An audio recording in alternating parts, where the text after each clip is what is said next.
틀리면 안 되니까. 자, 볼게요. 성종. 자, 성종 업적 보면 마찬가지 3개입니다. 여러분들.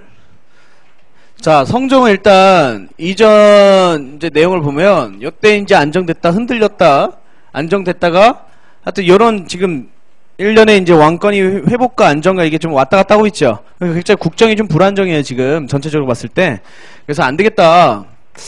우리 국정을 좀 어떻게 했다, 회복해야겠다. 그래서 국정 쇄신을 위해서 당시 이제 높은 관리들한테요, 글을 갖다 바치게 해요. 시무책을 갖다 바치게 해요. 시무책이 뭐냐면 나라 시급한 일에 대한 정책 건의안이에요.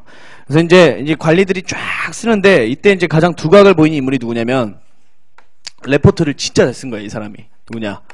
최승로입니다. 최승로. 오케이? 이 사람이 옛날 신라 때 유학자 육두품 출신이에요. 육두품 출신. 이제 이러면 골품제는 사라졌고 이건 출신이라는 거 알겠죠? 오케이? 자, 육두품 출신 최승로가 여기 이제 글을 올린 게 발탁이 된 거예요.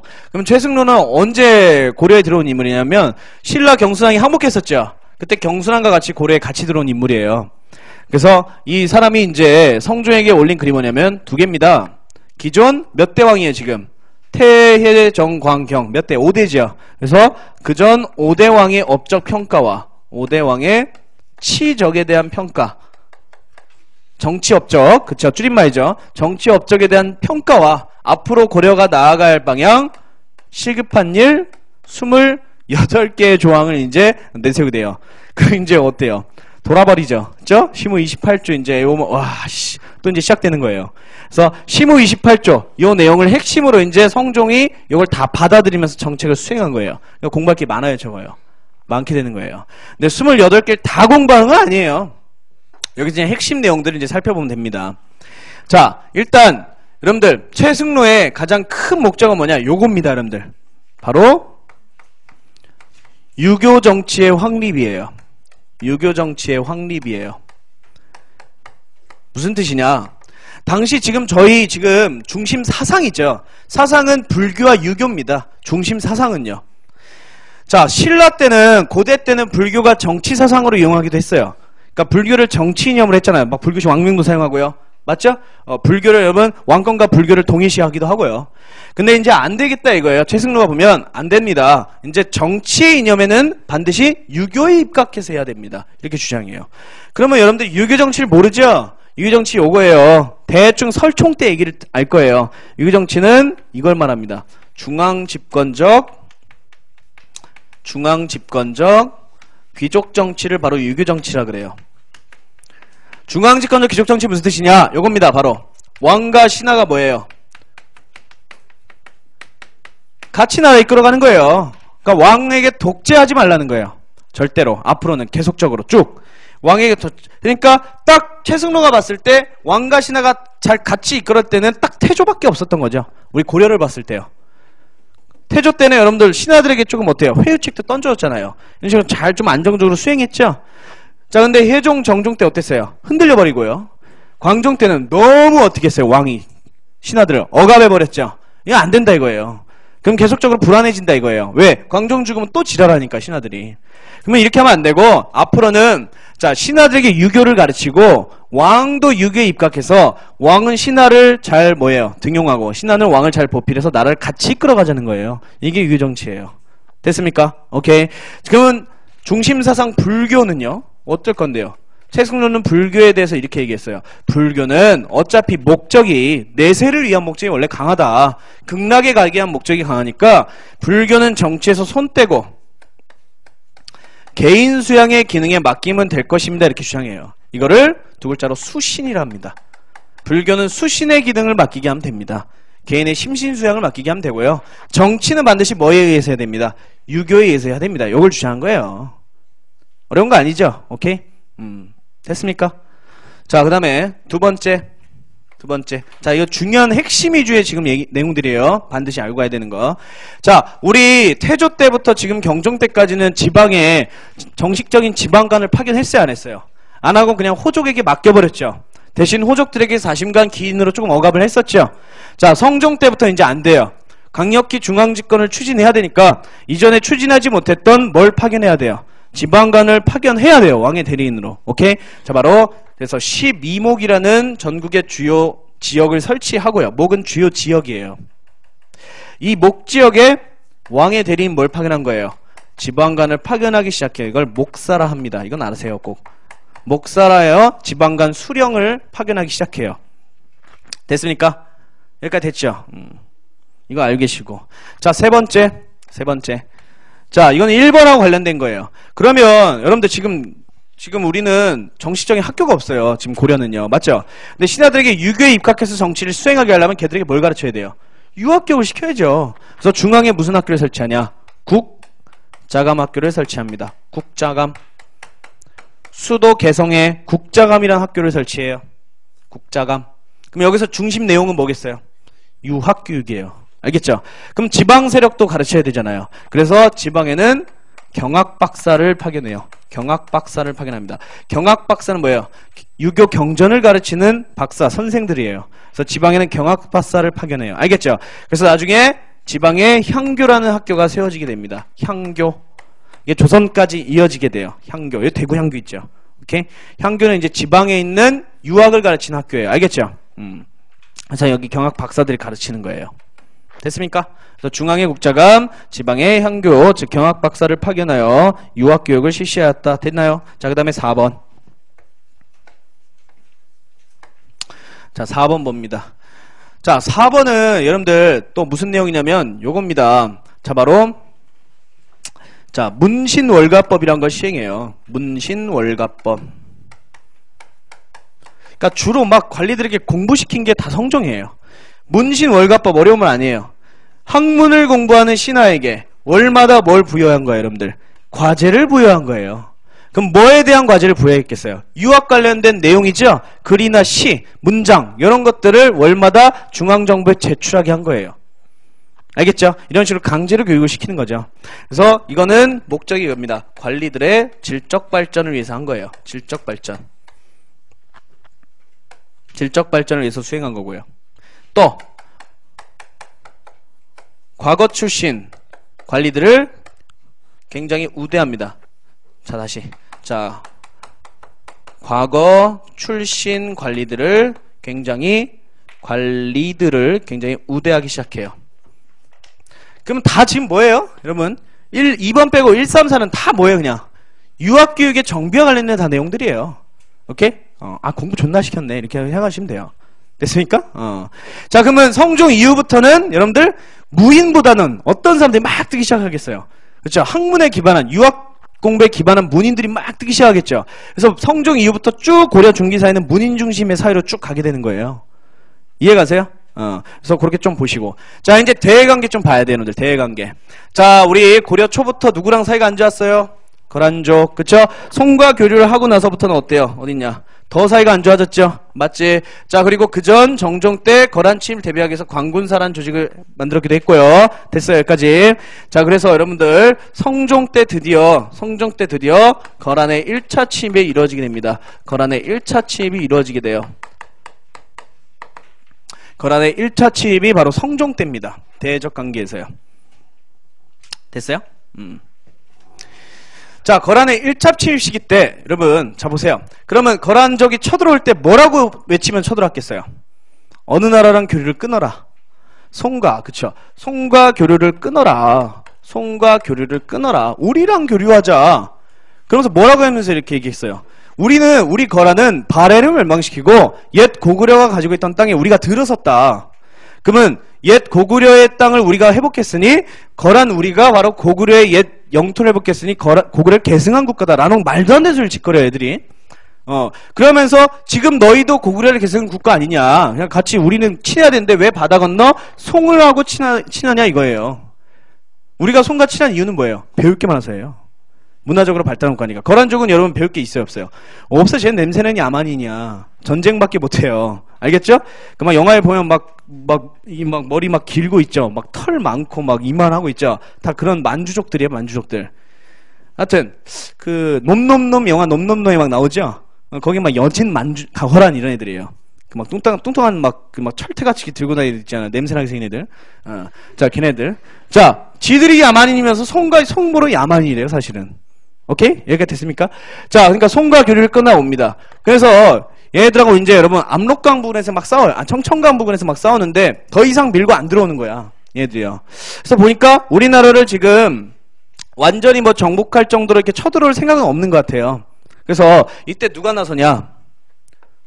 성종 때 문신 서희가 났습니다. 서희라는 분이 나서요. 그래서 거란의 장군 소손령이라는 사람을 만나서 뭘 벌이냐면 외교談판을 벌이게 됩니다.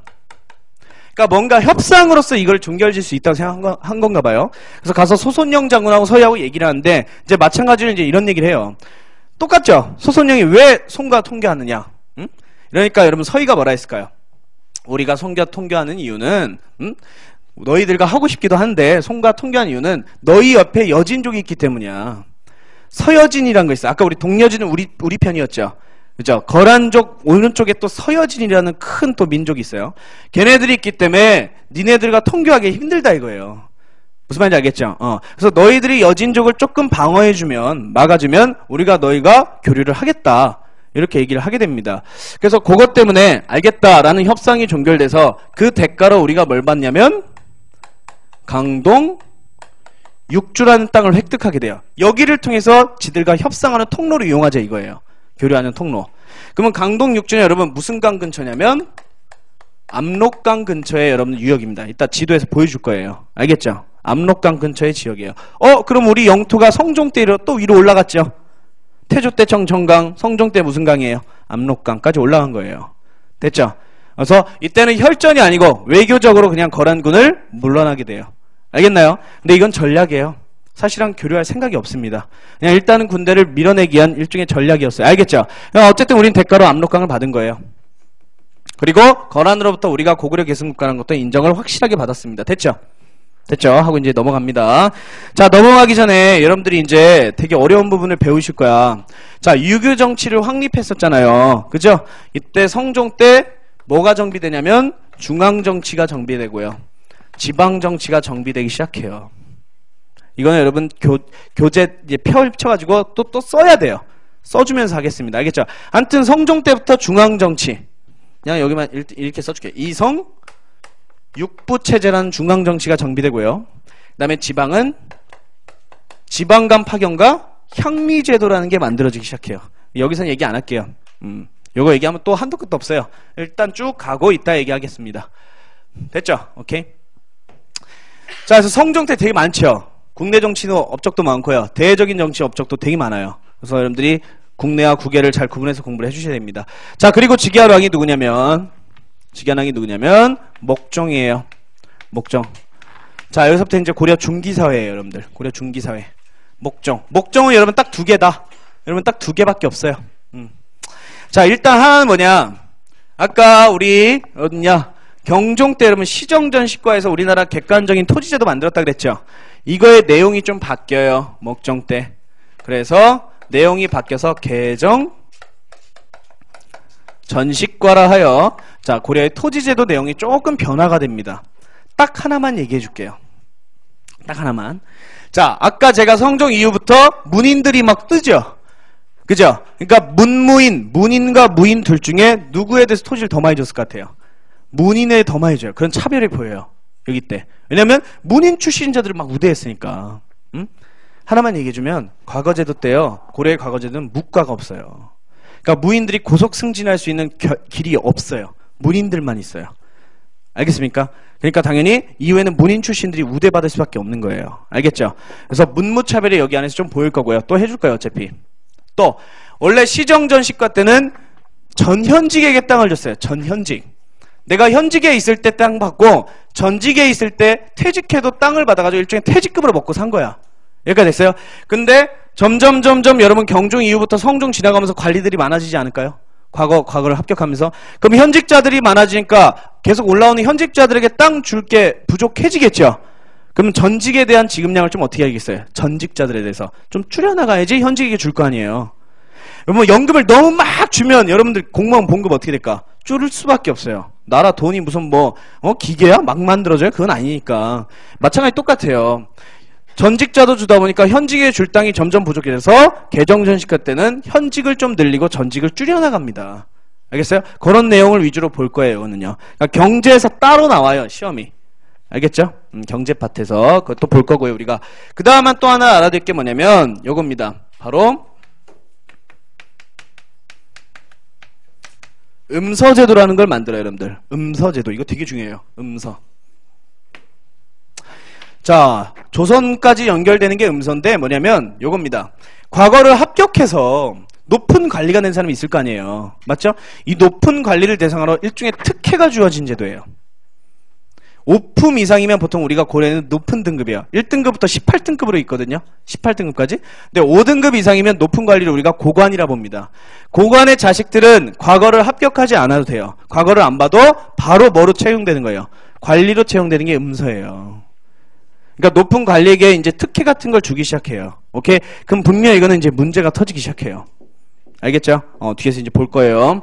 자, 그래서 음서제도 또 하나 알아두셔야 되고요. 그 다음에 대관계랑 관련돼서 여러분들 강조의 정변이라는 사건도 또 알아야 됩니다.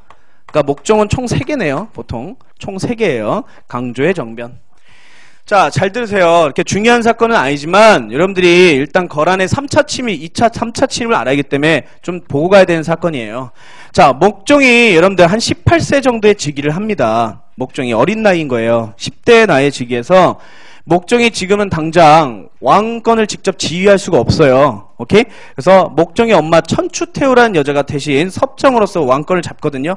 그러니까 지 자식이 성이 될 때까지 잠깐 정치를 대신해 주는 거예요. 그렇게 하는데 이 천추태라는 여자가 자기 아들이 후사가 없어서 이걸 이어가지 못할 것을 염려해서 그런지 김치학이라는 이 신하와 같이 사통을 해요. 그러니까 간통한 거예요. 간통. 그래서 김치향이라는 신하하고 이 목종 엄마 천추태 사이에서 낳은 자식이 이제 자식을 낳고 그 자식으로 하여금 지 아들을 폐위시키고 그 자식으로 이제 왕을 잡으려고 했어요. 미친 여자잖니. 그러니까 지 자식을 어쨌든 죽이고 지가 사통해서 낳은 자식을 왕을 올려 했단 말이야. 정신병자죠, 이 여자. 응? 되게 무서운 여자예요, 사실은. 자기가 권력을 잡고 싶은 거예요. 무슨 말인지 알겠어요? 그래서 목종이 이 사실을 알게 됨으로써 자, 강조라는 장군을 불러들여요. 이 장군을 불러들여서 누굴 죽이게 되는 거예요. 천추태후와 김치향과 그 사생아 있죠. 아들. 그 3명을 다 처단합니다. 근데 강조 입장에서 어때요, 지금? 왕족들을 싸그리 처단한 거 아니에요? 오케이? 이게 어떻게 돼요, 나중에? 분명히 처단돼요. 그러니까 아무리 왕의 명령을 했다 해도 목종이 죽고 나서 그 이후에 누구 우강이 올라가면 백방 어때요? 문제가 터져요. 그러니까 안 되겠다. 차라리 내가 쿠데타를 해서 이 왕을 폐위시키고 다른 왕을 올려서 내가 정권 잡아야겠다 생각한단 말이에요. 그래서 강조가 오히려 목종을 위해서 일했다가 자기가 나중에 후일에 죽을까봐 염려하여 목종을 폐위시켜버립니다. 강제로 폐위시키고 귀양 보내고 죽여버려요. 그리고 누굴 올리냐? 다른 왕족을 올립니다. 그게 바로 현종이에요. 알겠죠? 그래서 강조의 정변 때문에 목종이 퇴위되고요. 현종이랑 왕이 올라가게 된 거예요. 강조에 의해서. 됐죠? 자, 이 소식을 거란이 접한 거예요. 여나라가. 그러면 요나라는 안 그래도 지금 고려가 마음에 안 들었는데 정권이 바뀐 틈에 이제 침략을 합니다. 자, 왜 마음에 안 들었냐? 우리가 거란과 통교하는 조건으로 무슨 땅 받았었어요? 강동육지 받았죠. 근데 제가 했다 했어, 안 했다 했어? 안 한 거야. 그냥 거란군은 그냥 내치려고 한 건 외교단판이에요, 이건. 그러니까 우리는 강동육지를 받고 전과 송과 교류도 안 끊고요. 거란과 통교도 안 했어요. 응? 그 거란 입장에서 얼마나 열받아. 그지? 근데 정권이 이렇게 바뀐 틈에 쳐들어옵니다. 그래서 현종 때 여러분들 거란의 몇 차 침입? 거란의 2차 침입이 이루어져요. 그러면 거란이 두 번째로 여러분들 쳐들어왔을 때 뭘 외치며 쳐들어왔을까? 뭐 내놔라? 무슨 땅 내놔라? 니들은 약속을 안 지켰으니까. 그쵸? 강동 육주 반환을 요구하면서 쳐들어온 거야, 여러분들. 됐습니까? 근데 이때는 우리가 지금 굉장히 어때요? 혼란스러운 시기 아니에요? 맞죠? 이때 강조가 정면에 나서서 거란군을 막으려 했으나 이 혼란 시기 때문에 우리가 재정비가 안 돼 있어요, 군이. 그래서 강조는 결국 피살당하고요. 거란군에서 지고 자, 개경이 함락돼 버립니다. 수도가 함락돼 버려요. 이때는. 자, 근데 이 위기를 어떻게 극복했냐? 거란군이 개성은 함락했지만 그 테러를 차단시켜 버려요. 그러면 이게 장기화되면 어떻게 됩니까? 거란군한테 불리하지 않아요? 보급로가 끊겨버렸잖아. 그럼 얘들 장기화되면 우리나라 성에 그냥 우리나라 성 함락했지만 성에 뭐 어떻게 된 거예요? 갇혀버린 거야. 이해가시죠? 그래서 결국에는 거란과 극적인 강화가 이루어지고요. 거란군이 뭘 요구하면서 돌아가냐? 자, 현종의 국왕의 입조 혹은 친조를 요구하면서 강화가 이루어집니다. 체결을 했다는 거예요. 응? 응? 화약을 체결하고 돌아갔다는 거예요. 그러면 입조와 친조가 무슨 뜻인지 알면 되겠죠? 입조, 친조는 야 우리는 지금 그냥 돌아갈 테니까 그 다음 니네 국왕 현종이 우리 거란의 황제에게 와가지고 뭐 해라? 직접 항복을 해라. 항복 발언을 해라. 그게 입조예요. 이걸 돌아간 거야. 근데 사실 지들이 지어가지고 간 거야 사실은요. 이해가셨어요? 테러 차단돼서. 됐어요? 그래서 이거를 우리가 오케이 하고 일단 돌려보낸 거예요. 사람이 무식하면 계속 당해요. 알겠죠? 무식해요. 멍청이 우리가 보내겠어요? 안 보냈겠죠. 그 틈에 뭐 하면 돼요? 재정비를 할 거 아니에요. 그래서 이 현종의 입조를 우리가 계속 거부하니까 또 쳐들어온 거예요. 이게 거란이 몇 차 침입이에요? 3차 침입이에요. 그럼 얘들 쳐들어왔을 때 뭐라고 했겠어요? 현종의 입조를 왜 거부하냐? 니네 국왕 왜 안 오냐 이거예요. 그래서 그런 것들을 외치면 쳐들어오지만 이때는 재정비를 했기 때문에 자 이때 나타난 사람이 유명한 우리나라의 장군이죠? 누구죠? 강감창 장군이죠. 그죠? 강감창 장군의 기주대첩 사건으로 어떻게 되니까 거란군을 괴멸시켜요. 그래서 거란의 3차 침입 때 우리가 완전한 승리를 이끌어냅니다. 됐습니까? 그래서 이 3차 침입 이후에 거란군은 전쟁을 너무 많이 치렀기 때문에 거란군이 전쟁을 포기함으로써 세력 균형이 이루어진 거예요. 여기서 세력 균형은 무슨 뜻이에요? 거란이 전쟁을 포기했으니까 송과 고려와 요 간에 거란 간에 평화관계가 잠깐 유지가 됐다고요. 알겠죠? 자, 이 틈에 우리는 그럼 뭘 정비하면 되겠어요? 다음 전쟁의 침입 이런 대비를 해야겠죠? 맞지? 그래서 현종 때 강감찬 주장에 따라 자 개경에 뭘 축조하냐? 나성을 축조합니다. 나성 축조. 나성을 축조해요. 문화사 얘기는 지금 다 생략합니다. 왜냐하면 개경 함락될 때 우리나라 고려왕조실록이 다 불타버려요. 여러가지 문화서석들이 막 불타거든요. 그런 건 일단 문화사시 다 잡아줄 거예요. 알겠죠? 일단 정치사만 잘 알아주세요. 그래서 개경은 나성 축조인데 나성이 뭔지 알아요? 수도주의의 성벽을 쌓는 거예요. 왜 쌓았을까요? 뭐가 교훈이에요? 뭐가 계기가 된 거예요? 함락이 계기가 된 거예요. 알겠죠? 오케이. 그래서 개경주의의 성벽을 둘러싸고요. 됐죠? 여기까지. 자, 그 다음에 현종 다음에 무슨 왕이냐면 덕종과 정종이 있습니다. 덕종과 정종, 여러분 저 정종은 똑같아요. 다 다른 왕이에요. 알겠죠? 똑같은 사람이 아니고 무슨 부활도 하는 것도 아니고.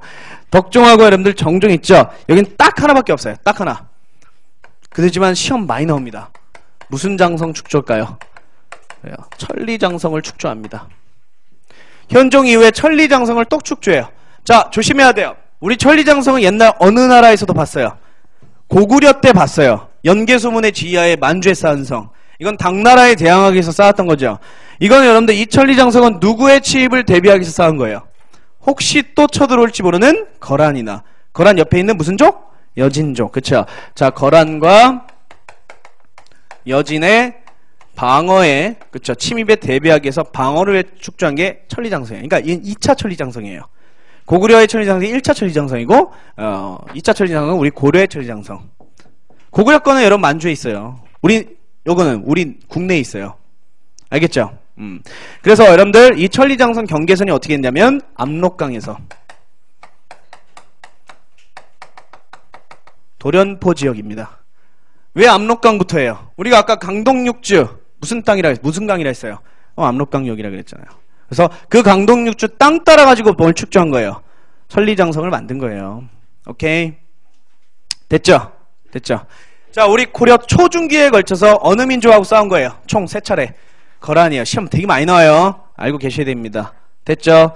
자, 그래서 이렇게 공부를 해주시면 되고. 자, 그래서 우리가 목종, 현종, 덕종, 정종까지 이렇게 봤습니다. 자, 그리고 즉위한 왕이 누구냐? 문종이에요. 문종. 자, 자리? 어떻게 해요? 그냥 저기 앉으세요. 저기 책 있는데 치워주시고. 자, 문종은 보통 여러분들 문화사에서 많이 나와요. 이왕은 경제사 문화사에서 시험이 나와요. 그래서 여기서는 하나만 알려주면 갑니다.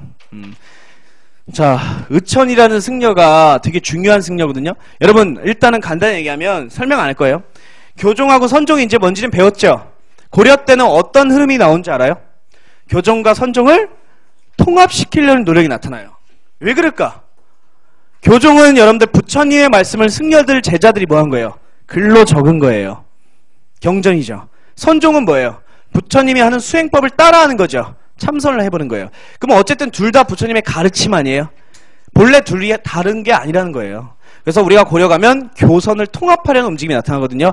그 최초 시행자가 국내 시행자가 문종아들 의천이라는 승려를 배울 거예요. 그러니까 문화사에서 다룹니다. 일단 넘어갈게요. 자, 일단 목종 때에 있었던 개정전시가를 문종에 이르면요, 이 고려의 토지제도 경정전시가라 해서 고려의 토지제도가 완성됩니다. 전시가 체제가 완성이 돼요. 완성이 돼요. 근데 여기서 일단은 이거는 꼭 알고 하셔야 돼요. 잘 봐요. 자, 아까 개정으로 갈수록 여러분 전직에 대한 지급량을 줄여나갔다 그랬죠. 그러면 계속 쭉 갈수록 현직자들이 많아지지 않아요? 그래서 경정전시가 때는 이제 아예 안 줘버려요. 누구를요? 전직 안 줘요. 현직에게만 땅을 지급하기 시작합니다. 지금 현재 벼슬을 하고 있는 사람한테만. 그럼 만약에 퇴직하면 어떻게 됩니까? 큰일 나죠. 그치? 경제적으로 몰락할 수 있잖아요. 그쵸? 그래서 높은 관리에게 준 땅이 하나 있어요. 5품 이상의 높은 관리에게 준 땅이 뭐냐면 공음전이라는 어마어마한 땅입니다. 공음전. 이거는 집안 대대로 영원히 세습이 가능한 땅이에요. 공음전. 원래는 이 전시과에서 주는 땅을 과전이라 하거든요. 이 땅은 내가 죽으면 어떻게 해야 돼요? 퇴직하거나 죽으면 반납을 해야 돼요. 그래야 다음에 이렇게 돌려주잖아요. 근데 이 땅은 높은 관리에게만 주는 어마어마하게 세습 가능한 땅이에요. 일종의 뭐예요? 이거는 높은 관리에게 주는 퇴직금이에요. 왜 공음전이 여기서 안 나오고 저기서 안 나오는지 알겠어요? 왜 여기서밖에 안 나와요? 현직에게만 주니까. 그래서 이런 게 만들어진 거예요. 그럼 낮은 관리는요? 6품 이하의 낮은 관리들은, 하급 관리들은 한인전을 줘요. 한인전. 이거는 낮은 관리의 아들이들 있죠, 여러분. 낮은 관리의 자식들이 열심히 과거 공부를 해서 관리로 나아가라고 준 거예요. 맞잖아요. 만약에 내가 6품이에요. 예를 들어. 근데 내가 퇴직하면 나 이제 더 이상 토지를 받을 수 없으니까 우리 집안이 망할 수도 있잖아요. 그럼 내 자식도 같이 망하는 거 아니야? 그러니까 그걸 방지하기 위해서 내 자식에게 한인전이라는 땅을 줘서 뭐 하는 거야? 과거 준비를 하라는 거지. 그래서 합격해가지고 관리로 나아가면 이거 어떻게 하면 돼요? 반납하고 관리가 된 대신 여기에 편입됐으니까 땅을 또 따로 받겠죠. 이건 전시카체에서 또 설명을 해줄 거예요. 경제 파트 가서. 아무튼 이거 알고 계시라고. 이것 때문에 지금 얘기한 거예요. 공음전이란 땅 때문에. 지금 고려 중기 때 그러면 높은 관리에게 주어진 특혜 두 개가 뭐 있어요 지금? 하나는 음서. 또 하나 뭐 있어요? 공음전 있어요. 오케이? 이 두 개 지금 잘 기억하고 계셔야 돼요. 됐습니까? 자, 문종 때는 여기에요. 됐습니까? 오케이? 자, 그 다음 문종 다음에 여러분 순종, 순종, 선종, 헌종 세 명이 있어요. 순선, 헌이 있어요. 지웁니다. 업적이 없어요. 다 금방 다 죽어요. 없어요. 순선은 버리는 거예요. 버리고 그 다음에 뭐냐면 숙종 가요. 숙종. 아, 조금 옆에다 해야겠네. 숙종. 그냥 문종 다음에 숙종 이렇게 해서 상관없어요. 알겠죠? 상관없습니다.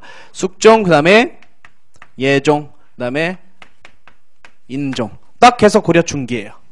목종부터 인종까지가 고려 중기예요. 알겠죠? 인종까지 하고 쉴 거예요. 알겠죠? 자, 숙종 예종은 쉬우면서도 핵심이에요. 쉬우면서도 핵심이에요. 잘 들으세요. 별거 아니니까. 자, 우리 처음에 거란족하고 싸웠죠? 맞지? 자, 이제 거란족 옆에 무슨 족이 있어요? 여진족이 있다 그랬지? 원래 말갈이라 불리는 애들. 자, 거란이 전쟁을 포기하면서 굉장히 침체기에 들어가요. 우리랑 전쟁을 너무 치러서 침체기 빠진 거야. 그 틈에 누가 뜨기 시작할까요? 여진족들이 부흥합니다. 그래서 그때가 여러분 우리 숙종 때예요. 자, 서여진족들이 자, 부락을 통합하고요.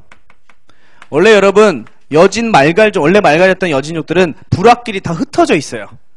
이 흩어있던 부족들이 다 통합을 해서 식량을 탈취하기 위해서 어디로 막 내려올까요?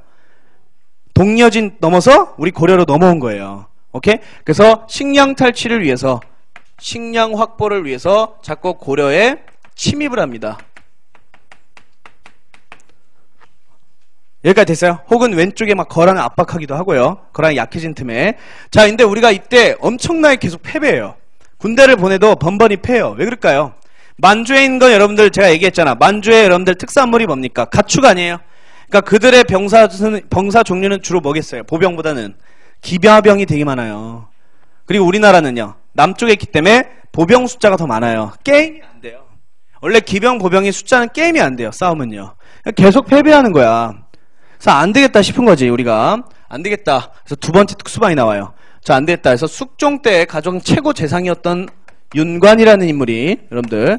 자, 윤관이라는 인물이, 이 사람이 나서서 뭘 건의하느냐, 숙종에게.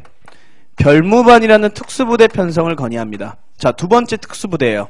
아까 저 광군이 거란군에 대비한 특수부대였다면 이 별무반은 여진에 대한 특수부대입니다. 그러면 어떤 병사를 키우자는 거야, 그냥? 그래요. 김화병 중심으로 병력을 만들어야겠다. 그 얘기를 하게 되는 거예요. 그래서 이제 거란으로부터 말 수입을 막 해요. 우리가 거란과 전쟁을 포기한 이후에는 여러분 평화관계가 만들어졌다 그랬잖아. 그래서 거란에서 말 수입을 해서 자, 신기군, 그 다음에요 신보군, 세 번째 항마군, 이 세 종류로 그치 병력을 편성합니다. 자, 여기서 중심부대는 뭐겠어요?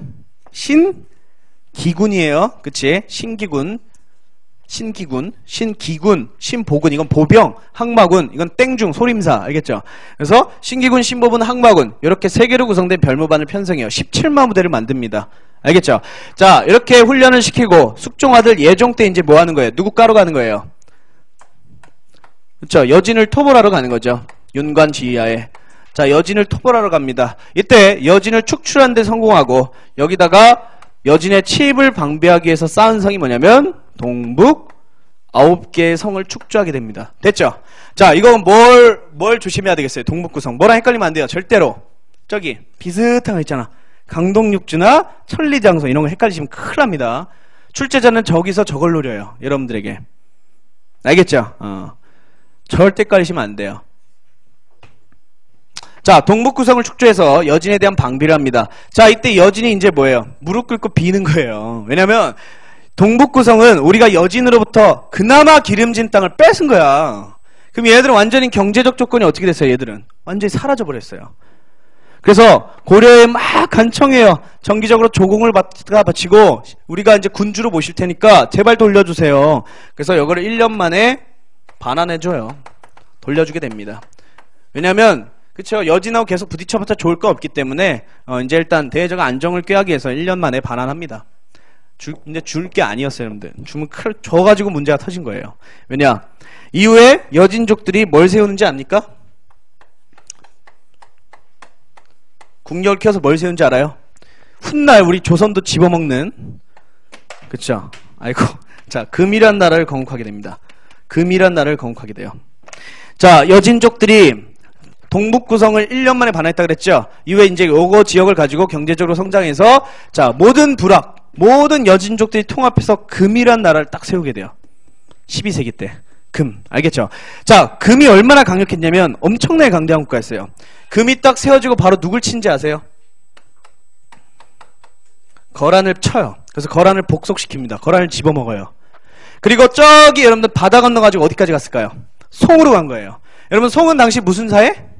무치주의가 아니고 당나라는 무치주의였어요. 당나라에게 대적할 나라가 없어요. 군인이 많아서. 근데 송은 뭐예요?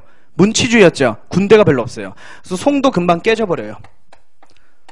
송도 깨집니다. 그래서 송 쪽에 유이민들이 남쪽으로 후퇴하거든요. 그래서 뭘 건국하냐? 남송을 건국해요. 그러니까 금나라가 쳐들어왔을 때 북송, 남송으로 확 갈려요, 여러분들. 이때 북송 쪽은 금이 먹어버리고요. 남쪽은 송나라 유민이 남쪽으로 내려가서 남송을 건국한 거예요. 그러면 여러분 이렇게 된 거야. 지금 지도로 보여주면 여기 금나라가 거란을 쳐서 먹고요. 그 다음에 여기 송이 있었죠. 여기 딱 쳐서 송나라가 남송으로 후퇴하고 여기저건 다 누가 먹은 거예요 지금. 옛날에 말갈이라 불렸던 애들, 지금 여진이 여기를 다 먹은 거예요. 됐어요? 중원의 가장 큰 국가가 돼버립니다. 나중에 청나라 대충 알죠 여러분? 청도 여진족이에요. 이 새끼는 옛날 말가루 있을 때 다 죽여버렸어야 됐어 이거. 그죠? 그지 않아요? 자, 아무튼 자, 이 금나라가 이제 세워지고 우리는 일단 한마디로 배반 때린 거예요 여러분들이. 그죠? 자, 이때 이제 우리나라 인종이 즉위한 거야. 인종이 즉위했던 거야. 알겠죠? 이때 금이 우리나라에게 뭘 요구했을까요? 금나라가 우리나라에 4대를 요구합니다. 아무래도 금도 고려가 그렇게 만만하지는 않았나 봐요. 바로 집어먹지 않고 우리나라 4대를 요구해요. 4대가 뭐예요? 신하가 되라. 그치? 이때 이제 여기서 알아낼 게 있어요, 여러분들. 딱 요거 하고 딱 얘기하면 끝나요. 알겠죠? 잘 들으세요.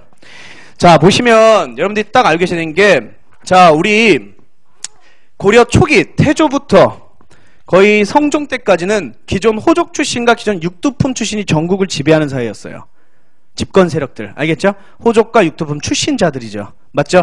근데 이제 광종 때 과거제 실시하고 성종 때 관리들에게 문교육을 막 시키죠. 학문교육을. 그러면서 점점점 어때요? 문인들이 중심 지배층들이 막 돼가죠? 그러면 과거를 통해서 이제 중심 지배층들이 막 됐을 거 아니에요. 문인학자들이. 근데 목종 때부터 무슨 혜택을 받아요? 높은 관리들은.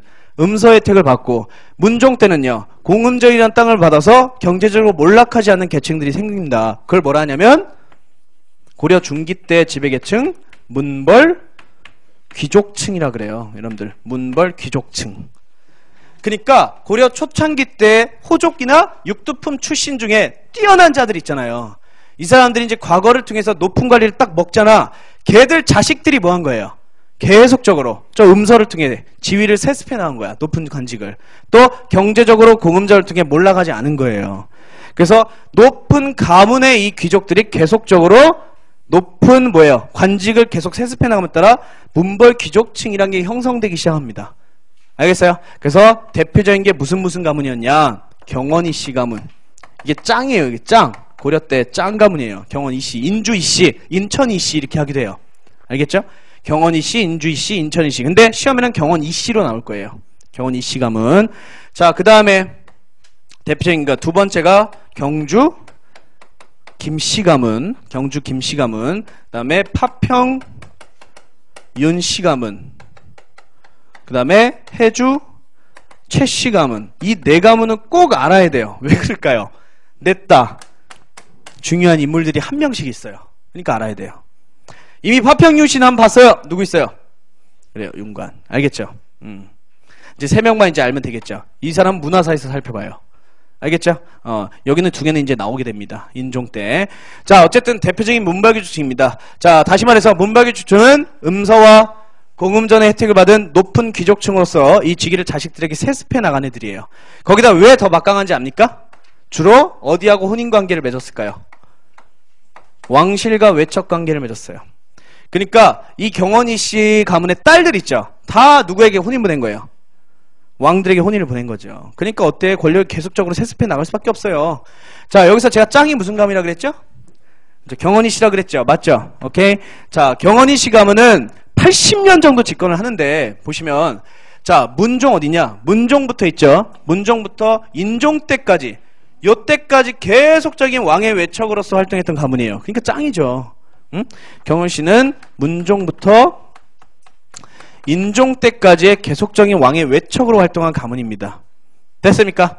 여기서 이제 많은 사람들이 있겠지만 딱 한 명을 알아두시면 돼요. 바로 인종 때 이자겸이라는 문벌귀족입니다. 이 사람이 경원이 씨의 이제 가장 핵심적인 인물이에요. 그러니까 인종과 이자겸의 딸이 혼인해서, 그치? 이제 정권을 잡은 거죠. 자, 그래서 이자겸이 여기서 이제 무슨 일을 했냐면, 여러분 일단 문벌귀족은 굉장히 보수적인 세력이라 보시면 돼요.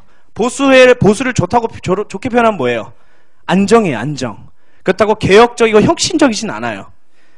그러니까 좀 보수적이고 안정적이죠. 이때 금나라가 사대를 요구했을 때 있죠. 인종은 사실은 뭐 하고 싶을까? 거부하고 싶었어요. 근데 누가 계속 사대를 해야 된다 주장했을까요?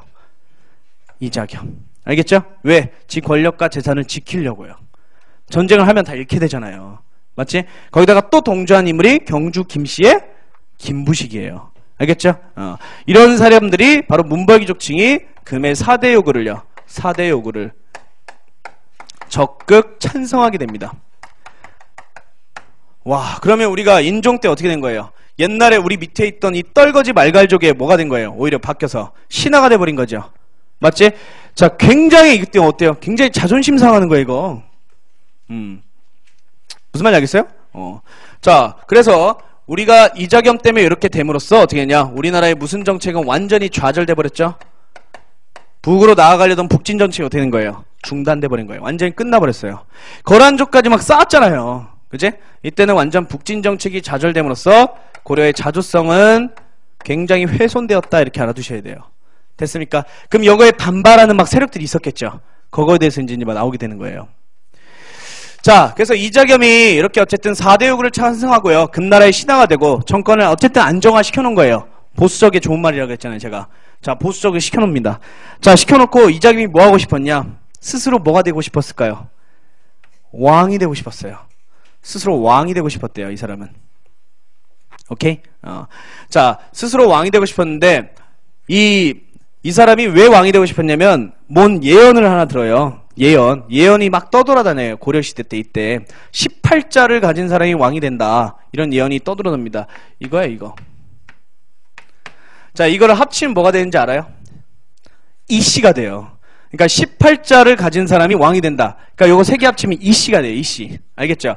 그래서 내가 왕이 되네 요지라래요, 제가. 그렇죠? 그래서 야, 저 인종 내쫓아버리고 뭐 해야겠다. 내가 왕이 돼야겠다 해서 이자겸이 당시 고려시대 최고 무인이었던 척준경이라는 이 무사 있어요. 이 사람과 같이 동조해서 뭘 일으켰을까요? 난을 일으킵니다. 이게 유명한 이자겸의 난이에요. 그러니까 문벌귀족층이, 그러니까 여러분 성종은 저걸 원한 게 아니었어요. 최승로는 저걸 원한 게 아니었지만 최승로에 의해 너무 어떻게 된 거예요? 귀족층이 이제 두터워지다 보니까 왕자리까지 위협하게 되는 이 상황이 벌어진 거야. 그래서 척준경과 이자겸의 난을 일으켜서 인종을 감옥에 가둬버리고요. 궁궐을 불태워버립니다. 정권을 잡아버린 거예요. 됐습니까? 자, 이때 이제 인종이 이제 감옥 속에서 어떻게 해요? 큰일 났죠. 내가 왕인데 자존심 상하잖아요. 이때 인종 옆에 누가 있었냐? 정지상이라는 측근이 있었어요. 야, 어떻게 해야 되냐? 응? 내가 다시 어떻게 회복해야 되냐? 그러니까 정지상이 이렇게 얘기합니다. 자, 척준경은 무인이지만 멍청합니다.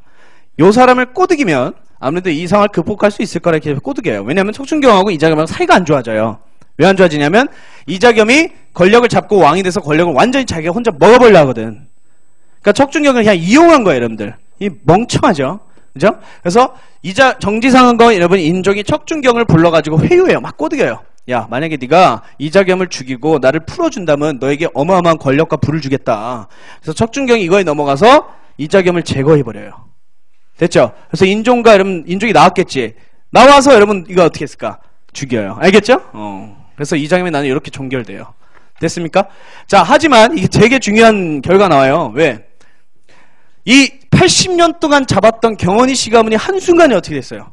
무너져 버렸죠. 그치? 그래서 이 사건 이후에 문벌 귀족층은 어떻게 돼요? 문벌 귀족층은 흔들려 버립니다.